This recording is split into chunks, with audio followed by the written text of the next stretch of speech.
भक्त की गर्दन यदि श्रद्धा से झुके तो ठीक, अगर जबरदस्ती से झुका दिया तो तुम झुकाने लायक नहीं रह जाओगे। भी ध्यान रखना कि जब आपने देखा नहीं उनको, उनसे बात नहीं हुई, और आप उनके जनों से बात सुनकर उनकी तरफ चल पड़े, इस बात से हरि आपके ऋणी हो जाते हैं। भगवान इसी बात से ऋणी हो जाते हैं। बस ये बात आप हृदय में बैठा लीजिए। जैसे लोग प्रश्न करते हैं ना कि हमने भगवान को देखा नहीं, भगवान क्यों, हम कैसे, किसी की बात तो मान लो ना। आप मान लो, वो तो आपके अंदर भी बैठे हुए हैं, वो आपको इतना प्यार देने लगेंगे, जहां कोई सहायक नहीं होगा वहां हरि आपको दिखाई देंगे। देख लेना, बिगड़ी ऐसे क्षण में बन जाती है, ऐसा लगता है गला कटा तो वो तलवार गले तक आएगी, हार बनकर सुगंधित फूल बन जाएगी, पर गले तक आने आने तक तुम्हारी निष्ठा देखी जाएगी। नहीं नहीं, बस मेरे हरि का यही विधान, वो आते आते हार बन जाएगी, वो तलवार तुम्हारा गला नहीं काट पाएगी, क्योंकि गले में हरि नाम चल रहा है। मान लो हमारी महालक्ष्मी चरण चापती रहती, क्या चाहिए तुम्हें, क्या चाहिए। आप सच्ची मान, क्या मतलब, कितनी मलिनता छा गई है। हम इसको मार देंगे तो 2 लाख रुपए मिल जाएंगे, ये कर देंगे तो, अरे भैया अगर तू हरि नाम जपेगा तो इसकी कीमत नहीं है, कीमत नहीं, अमूल्य वस्तु है। इसके ब्याज में तू कुबेर बन सकता है, मूल्य तो कभी खत्म होता ही नहीं है। ब्याज में तू ब्रह्मा बन सकता है, बनना तो चाहे। भक्तजन तो कहते हैं नहीं चाहिए मुझे ब्रह्मा का पद, परमेष्ठी पद, नहीं चाहिए सम्राट पद, नहीं चाहिए योग की सिद्धियां, मुझे प्रभु आपकी दास्ता चाहिए। ये बात कितना महासुख होगा उस भक्त को जो इन बातों को कह रहा है, नहीं चाहिए मुझे मोक्ष सुख नहीं चाहिए। वो ऐसे थोड़ी कह रहा है, श्रद्धा से नहीं कह रहा, अनुभूति से कह रहा है, मुझे नहीं चाहिए ये सब, इनमें वो सुख नहीं है जो आपके चरणों के समीप रहने में सुख है। नहीं सत्संग भजन नहीं हरि को, श्रवण न राम कथा अनुरागी, सुत बीतदार भवन ममता निसि सोवत अति न कबहु मति जागी। अरे तेरी बुद्धि सो रही है, जगा दे। पुत्र में, रुपया में, स्त्री में, मकान में, इसमें सबकी ममता होती है, सबकी, जितने सृष्टि में पैदा हुए। केवल सत्संगी की नहीं होती। जो असली सत्संगी है उसकी ममता प्रभु के चरणों में होती है, क्योंकि वो जानता है सब रूपों में प्रभु ही है, ये सब पसारा प्रभु का ही है, इसलिए ममता उसकी प्रभु के चरण। एक अहमता ममता ये जग में है दुख जाई, ये जब श्री जी की ओर लगे तो होत परम। जाग जा, बिना जागे दुख दूर नहीं हो सकता। जैसे स्वप्न में हम देख रहे हैं कि समुद्र में डूब रहे हैं, अब जागृत में आसपास सैकड़ों नाव लगा दे तो बच जाएगा क्या वो, क्योंकि वो तो सो रहा है और वो स्वप्न में देख रहा है। अब हम नाना प्रकार के तैराकों को बाहर तैनात रखें तो उसको कोई सुख मिलेगा क्या, क्योंकि स्वप्न में। उसको अगर सुखी करना है तो एक उपाय, जगा दे। जगा दो तो ना समुद्र रह गया ना डूबना रह गया। ऐसे ही संसार में मोह से ऐसे ग्रसित जीव है, भाई इतना ही सुख चाह रहे हैं और उसी स्वप्न में वो दुख से निवृत्त होना चाहते हैं। अब हम बाहर से उनकी कामनाओं की पूर्ति करने वाली बात करें तो क्या वो सुखी हो जाएंगे क्या। इसीलिए कोई साधु जो भगवत मार्ग का पथिक है वो कभी सपोर्ट नहीं करेगा जाओ ऐसा, वो जाओ ऐसा ही है जैसे उस स्वप्न में समुद्र में डूब रहा है, बाहर से हम जल जहाज नाव तैराक सब लगा रहे हैं, लेकिन वो नहीं सुखी होगा, क्योंकि उसके सुख का कारण तब बनेगा जब स्वप्न हटे। स्वप्न तब हटेगा जब वो जागे। जो सपने सिर काटे कोई, बिन जागे दुख दूर न होई, तो उसको जगा दो। साधुजन क्या करते हैं, जगा देते हैं उसको। जागो, कहां मोह निशा सब सो निहारा, देखे स्वप्न अनेक प्रकारा, यही जग जामिन जागे जोगी। योग भगवान से जो तुमने वियोग कर रखा है, तुम जगो। जे ही जगोगे तो जे ही जाने जग जाए हेराई, जागे जथा स्वपन भ्रम जाई। कोई नहीं यहां। एक कल श्लोक, मत्तः परतरम नान्यत किंचित् अस्ति धनंजय, मेरे सिवा कोई नहीं। ये कब पता चलेगा, जागने पर। तो हमें ये बहुत कुछ दिखाई दे रहा है, स्वप्न है। उमा कहूं मैं अनुभव अपना, सत हरि भजन जगत सब सपना। तो बोले तुलसीदास हरि नाम सुधा तजी, सठ हठ पियत विषय विष मांगी। अगर कहीं संतों के पास भी गए तो क्या मांग रहे हैं, हठ करके विषय विष मांग रहे हैं। वो आत्मदेव नाम के एक ब्राह्मण थे, सब कुछ समृद्धि थी, संतान थी नहीं, बड़े दुखी गृहस्थी में। हमारा कुल चलाने वाला होना चाहिए, बड़ा भ्रम बैठा हुआ है। हमारा कुल चलाने वाला नहीं, सब बेकार, जीवन ही बेकार हो गया। बिना गुरु के यदि शास्त्र पढ़ोगे ना तो भ्रमित हो जाओगे। स्पष्ट लिखा, पुत नाम के नरक की उसको प्राप्ति होती जिसके संतान नहीं होती। अब तो गृहस्थ में बेचारा पड़े परेशान। उन्होंने सोचा इससे अच्छा है आत्महत्या कर लें। बहुत संतों के पास जाकर के यज्ञ करके सब अपनी कामनाओं की पूर्ति चाहते, दान पुण्य दे करके। उसने भी जितना उपाय हुआ किया, नहीं हुई संतान। मरने के लिए जंगल में, उधर से एक सन्यासी जी आ रहे थे, देखा साधु तो ब्राह्मण तो थे, उठे प्रणाम किया, देखा उनको उदास क्यों हो, उनका महाराज उदासीन है, मैं तो आत्महत्या करने आया हूं यहां जंगल में। अरे ये तो महापाप है, आत्महत्या तो बड़ी दुर्गति का कारण है। बोले महाराज अगर आप बचाना चाहते हो तो आप कृपा करो। क्या क्या चाहते हो? बोले हमारे पास सब कुछ है, बेटा नहीं दोगे तो हमारा जीवन बेकार। तो उन्होंने अंतर्दृष्टि से देखा और कहा 7 जन्म तक तेरे पुत्र नहीं भाग्य में तेरे लिखा है। तो उसने कहा फिर तो अभी मरते हैं, आत्महत्या करते हम 7 जन्म के बाद हम 7 दिन नहीं जिएंगे, हमें पुत्र चाहिए। संत का दयालु। देखो जिनके पास तपस्या और भजन का धन होता है, जब भगवान अधीन है तो कुछ भी कर सकते हो, कुछ भी कर सकते हैं। प्रारब्ध मिटाना कोई बड़ी बात नहीं। प्रारब्ध जानते कोई देवता थोड़ी है, तुम्हारा पीछे का किया हुआ कर्म है। और इधर जोर का भजन है, भजन के प्रभाव से कर्म को नष्ट करने में देर थोड़ी लगती है। ये तो अच्छे शुभ कर्म करो तो तुम्हारा प्रारब्ध बदल जाएगा। भजन का प्रयोग प्रारब्ध बदलने के लिए थोड़ी है। पर वो ऐसा हट किए तो उनका देखो हट करने से लाभ नहीं मिलता है। उनका हमें उपदेश नहीं, हमें पुत्र चाहिए। अगर आप भगवत प्रेरित होकर यहां आए हो तो आप हमें। तो उन्होंने तपस्या के बल से फल की रचना की। उन्होंने जाओ अपनी पत्नी को ये फल पवा दो और इससे निश्चित पुत्र होगा। बहुत प्रसन्न, अब कामना पूर्ण थी तो देख लो प्रभाव, देखो कामना का। प्रसन्न हुए आए। धुंधुली नाम था उनकी पत्नी, नाम भी बहुत बढ़िया था, धुंधुली। वो कहा कि देखो ये फल खा लो, तुम्हारी संतान हो जाएगी। बहुत मीठी बात बोलती थी, मृदुभाषी, कपट हृदय, अलग अलग क्षेत्र होता है, हृदय कपट और मुख में मीठी बात। बहुत संभल के व्यवहार करना चाहिए ऐसे लोगों से। मधुरिया बानी, मीठी, क्या मृदु भाषा। नहीं प्रीतम आप चिंता मत करो, फल ऐसे थोड़ी खाया जाता है, नहा धो के पवित्र होके फिर। हाँ उनका ये बात, आप अपने काम में लगो, हम पा लेंगे ऐसा। अब आपको विश्वास है? बोले विश्वास करो, इसमें क्या विश्वास, आप भी तो चाहती ना पुत्र हो। बोले हाँ। वो जो ही गए सो अपनी बहन को बुलाया और कहा सुनो अभी तो हम 4-5 रोटी कढ़ी चावल सब पा लेते हैं, पूड़ी खीर पुआ। गर्भ रहेगा तो पेट तो उसी से भरा रहेगा, तो हमारा भोजन रुक जाएगा। बोले हाँ ये तो बात है। जब पेट बढ़ेगा, अगर घर में आग लग गई तो फिर भाग नहीं पाएंगे, तो हम जल जाएंगे। ये निगेटिव सोच वाले लेते। और पंडित जी तो इसी बात में लगे कि गर्भ रह जाए तो क्या करें, तुम्हारा हम खाएंगे तो है नहीं पक्की बात, पर करें तो क्या करें, पंडित जी को कैसे समझ। उनका देखो एक बात है, हमारे गर्भ है, हमारे कई लड़के हो चुके हो, गरीबी है ही है हमारे यहाँ, तुम कुछ पैसा दे देना और ये नाटक करना कि मैं गर्भवती हूं, बच्चा समय होने पर हम पहुंचा देंगे, हम घोषित कर देंगे हमारा बच्चा मर गया। तो पंडित जी को तुम नाटक में बताते रहना कि गर्भ है, बच्चा हो जाए। पंडित जी कह देना बच्चा हो गया है, तो बोले दूध पिलाने की समस्या आएगी। तो बोले ये तुम कह देना कि पहला बच्चा है हमारे वक्षा स्थल में, दूध नहीं, हमारी बहन का था तो मर गया बच्चा, तो उनको बुला लेती तो बात बन जाएगी, बढ़िया बात हो गई। परीक्षा के लिए फल गाय को खवा दो, गाय को खवाया। ठीक समय पर गोकर्ण जी प्रकट हुए, दिव्य तेजोमय बालक, कान केवल वो गाय के, बड़े ही विद्वान और भगवत भक्त संत के द्वारा। कहा था 7 जन्म तुम्हारे भाग्य में, बच्चा नहीं तो नहीं है। देखा गाय के हो गोकर्ण जी प्रकट हुए। उधर उनके जो बच्चा पैदा हुआ उसे ही नाटक के द्वारा पहुंचा दिया गया, वैसे ही पूरा जैसा पहले पक्का हुआ। अब उसने कहा कि हमारे तो स्तनों में दूध नहीं, हम अपनी बहन को बुला लें, उनका बच्चा मर गया। हाँ हमारा बच्चा स्वस्थ होना, आप बुला लो, उसको हम धन भी देंगे, वो हमारे बच्चे की सेवा कर। अपने नाम से जोड़ करके उसका नाम रखा धुंधकारी, धुंधुली और धुंधकारी, अज्ञान का साक्षात स्वरूप। और जैसे ही वो अवस्था बढ़ती गई तो उसके पापाचरण बढ़ना शुरू हुई। बच्चों के साथ खेलता, खेलते हुए बच्चों को उठा लेता और कुएं में डाल देता, मतलब घोर अत्याचार। गोकर्ण जी हर समय भजन साधन शास्त्र स्वाध्याय।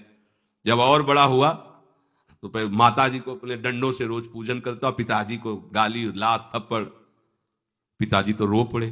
गोकर्ण जी से कहा कि बेटा हमारी गाय से प्रकट हुए पर भरोसा आप ही का है, बचा सकते हो। तो बोले पिताजी जाओ यहां से, भाग जाओ यहां से, एकांत जंगल में जाकर भगवान श्री हरि का भजन करो। उन्होंने 2 श्लोकों में प्रदेश किया। दूसरा श्लोक है धर्मम भजस्व सततम त्यज लोक धर्मान सेवन सदा साधु पुरुषं जहि काम तृष्णाम अन्यस्य गुण दोष चिंतन मास मुक्त्वा सेवा कथा रस मोह नितराम पिबत्वम। हे पिताजी अब तुम लोक धर्म का त्याग करके भागवत धर्म को स्वीकार करो, एकांत में जाकर साधु महापुरुषों के संग से उनके उपदिष्ट उपदेश के अनुसार आचरण करो, प्रभु की लीला कथा सुनो, ना कोई कामना ना कोई तृष्णा, किसी के गुण दोष का वर्णन मत करना और सदैव भगवत सेवा भावना में रहना, इसी जन्म में तुम्हें भगवत प्राप्त। वो तो उधर गए।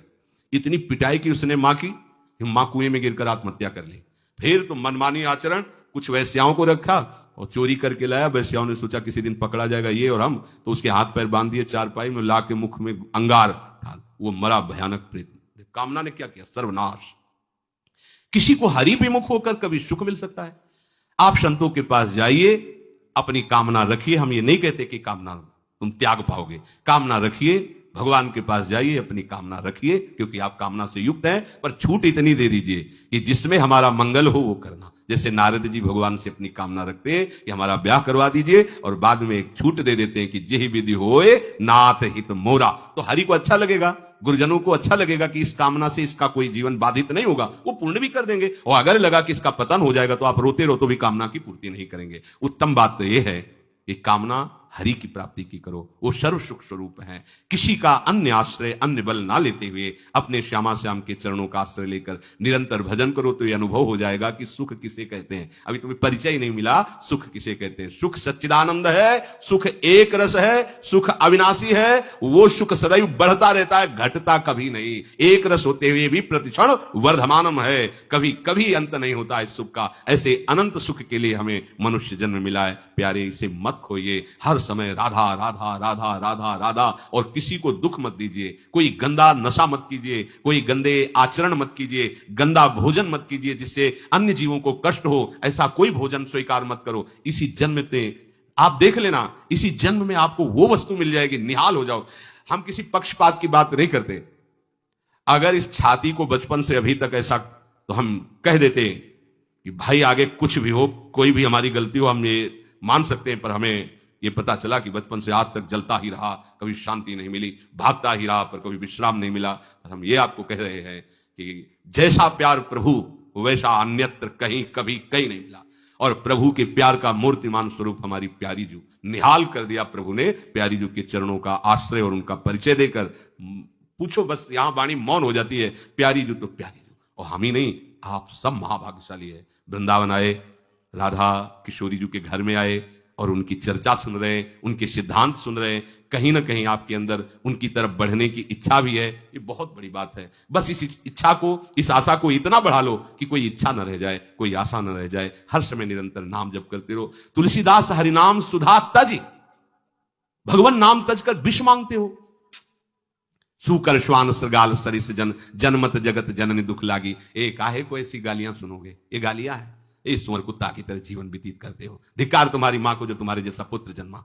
अपनी इंद्री की पुष्टता के लिए दूसरों को मार देते हो, चाहे रसेंद्री चाहे जनेंद्री। इंद्रियों की पुष्टता के लिए जानवर जैसा बर्ताव करते हो। कैसा तुम्हारा जीवन है। केवल एक क्षण के सुख के लिए दूसरे को जला दिया, काट दिया, मार दिया। चाहे रसेंद्री का सुख चाहे जनेंद्री का सुख, एक क्षण के सुख के लिए उसका गला काट दिया, उसको रांध के खा रहे हो, उसके साथ भोग किया, उसको काट के फेंक रहे हो, उसको जला रहे हो। क्या तुमसे तो अच्छा सुअर कुत्ता है कि वो अपनी योनि के अनुसार बर्ताव कर रहा है। तुम मनुष्य योनि होकर ऐसे गंदे काम करते हो। सुधर जाओ। कैसी मलिनता छा गई है, कैसी मलिनता। अगर उनको शब्दों से बोलें तो बहुत बुरा लगेगा। इस शरीर में क्या है। अगर यहां से चमड़ी हटा दी जाए तो यहां मलाशय है, मल भरा हुआ है, मूत्राशय है, उनके द्वार हैं। संसार का सबसे बड़ा सुख यही माना जाता है। ये मल मूत्र का भांड शरीर चिकना रहे, स्वस्थ रहे और इसी को भोगने को मिले, बस यही तुम्हारी पूर्णता है। ऐ सुखरास स्वरूप भगवद अंश, तू इस प्रकृति के रचे हुए खेल में कभी तृप्त नहीं हो सकता। विचार करके देखिए, आपका मन कहां आपको फंसा रहा है। मल है तो मल द्वार है, मूत्राश्रय है तो मूत्र द्वार है। शरीर में कौन सी खास बात है। पूरा जीवन इस शरीर का केवल नाना प्रकार से भोग करना। रसेंद्री अपनी तरफ, घ्राणेंद्री, नेत्रेंद्री परेशान है। इसमें खास बात कौन सी है जिसमें तुम्हें तृप्ति लग रही है। कौन सी खास बात। अगर तुम मलमूत्र के द्वारों में खेल रहे हो तो मलमूत्र के कीड़े से बढ़कर तुम्हारी योग्यता नहीं। समझिए, आप समझिए, वो भी जीव है, भगवदंश, जो मलमूत्र का कीड़ा बना हुआ नालियों में डोल रहा है। तुम भी तो उसी नाली में तो डोल रहे हो। यदि भगवदंश होकर भगवान नाम जप नहीं कर रहे हो, अपने स्वरूप को नहीं समझ रहे हो, चिदानंद सुख की तरफ आकर्षित नहीं हो रहे हो, तो गोस्वामी जी कह रहे वे अभागी हैं। हम लोग अपने को बड़ा भाग्यवान कब मानते हैं, जब विषय भोगों की बाहुल्यता हो जाए। देखो कैसी बुद्धि भ्रमित हो गई है। अभाग्य को हम भाग्य मान रहे हैं। बड़ा आश्चर्य होता है। कैसा आश्चर्य।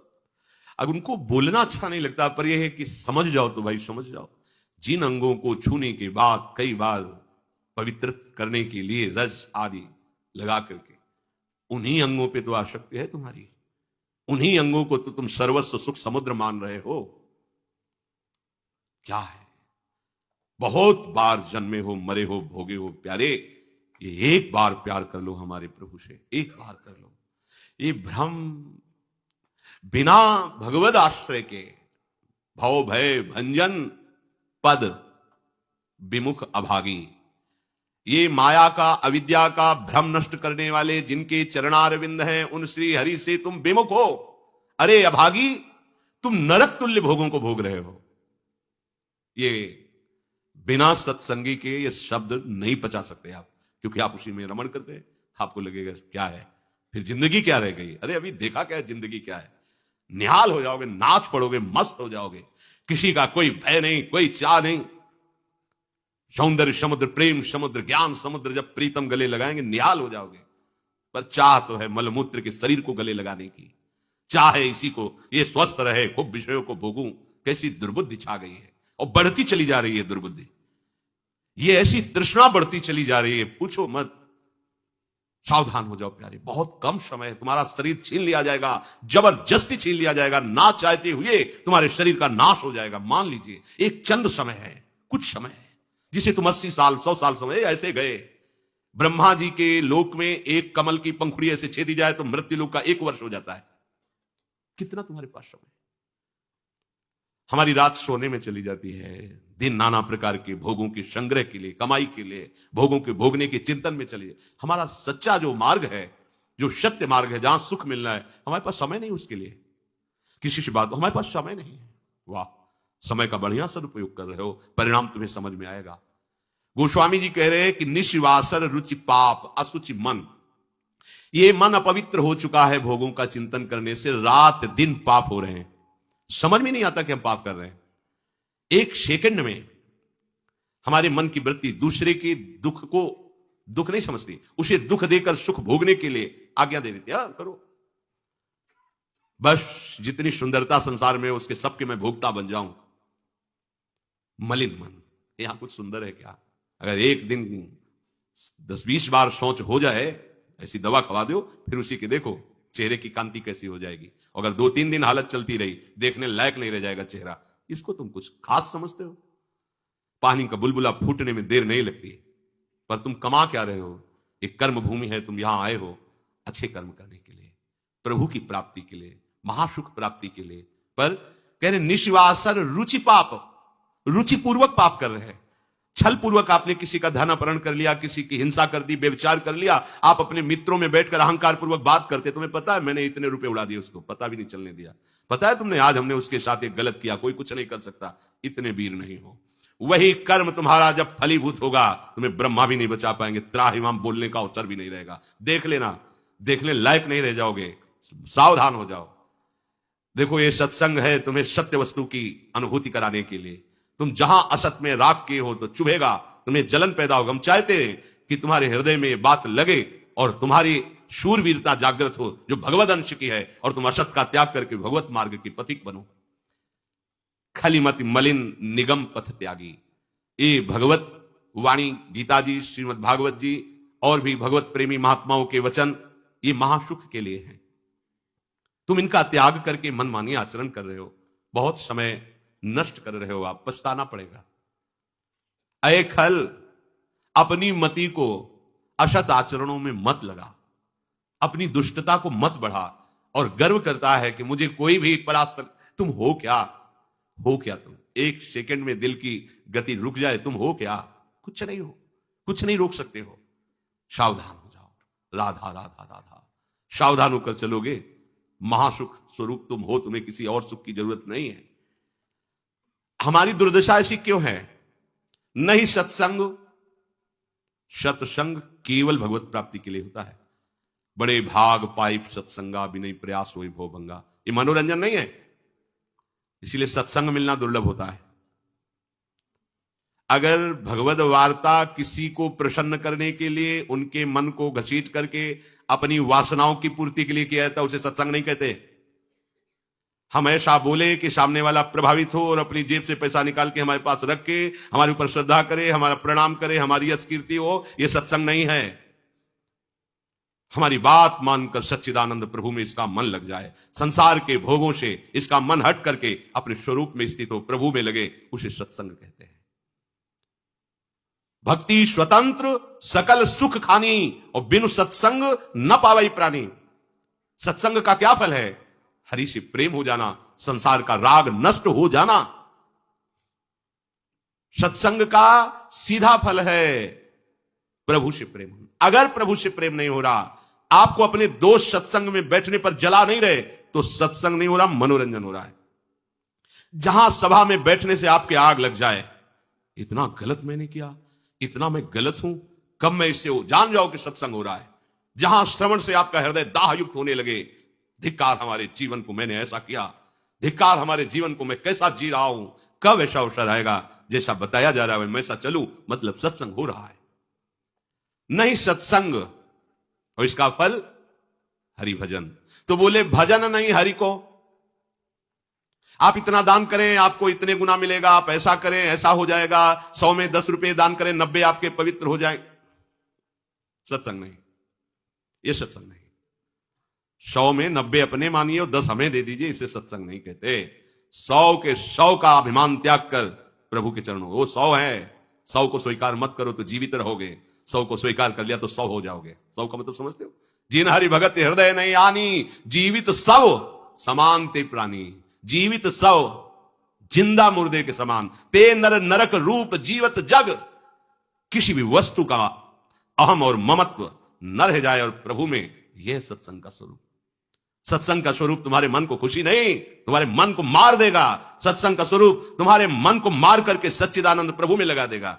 महाभागवतों के वचन, भगवान की वाणी तुम्हें भगवत स्वरूप में स्थित करेगी, प्रपंच का बढ़ावा नहीं। इससे प्रपंच का बढ़ावा होता है। गंदी नाली से हाथ धोगे तो तुम्हारे हाथ पवित्र हो जाएंगे, ये गंदी नाली। अधर्म का आचरण करके तुम सोचो उसमें दान कर दें, कभी पवित्र नहीं होने वाले। भ्रम मत करना, दान शब्द वहां लगता है जो धर्म पूर्वक कमाया हुआ है। 4 रोटी कमाई, 1 रोटी किसी भूखों को दे दो, ये मंगल होगा। पाप आचरण करके, हिंसा करके, व्यभिचार करके, छल कपट करके कमाओ और उसके बाद सोचो दान लगेगा ही नहीं। और जो स्वीकार करता है धर्म का सहायक होता है, वो दोनों को दंड मिलेगा, दोनों को दंड मिलेगा। बहुत सावधान। सत्संग हमारे नाना प्रकार की वासनाओं का नाश करता है, वासनाओं को बढ़ावा नहीं देता। आप ऐसा करो, गृहस्थ हो, दान धर्म से युक्त हो जाओ। हां, देखो ना हरिपाल जी ने चोरी करके भगवान को रिझा लिया, बेमतलब का शब्द। हरिपाल जी ने सर्वस्व समर्पित करके प्राणपण प्रभु की सेवा, साधु सेवा का भाव लेकर के फिर वहां खड़े होते थे कि इसका भी मंगल हो जाएगा, जो भगवत भी। अगर रामकृष्ण बोल दिया तो बोले नहीं, अपने सुख के लिए नहीं, अपने सर्वस्व का न्यौछावर करके कोई ऐसा दिखाई दिया जो रामकृष्ण हरि से विमुख है, उसका अर्थ लेकर संत सेवा में लगा दिया। पहले अपना सर्वस्व नाश करो, समर्पित करो, फिर देखो तुम्हारे अंदर स्थिति क्या आती है, फिर उसके अनुसार चलो। देखे, बेईमानी को दान नहीं कहते, बेईमानी को धर्म नहीं कहते, ये भ्रम मत करना। कभी ऐसा दान भी मत करना, नहीं तो दुर्गति से बच नहीं सकते कि हमने अमुक रुपए कमाए पापाचरण से, चलो संतों का भंडारा कर देते। सैकड़ों संतों की बुद्धि भजन से बिलक करने का जो पाप होगा तुम भोग नहीं पाओगे।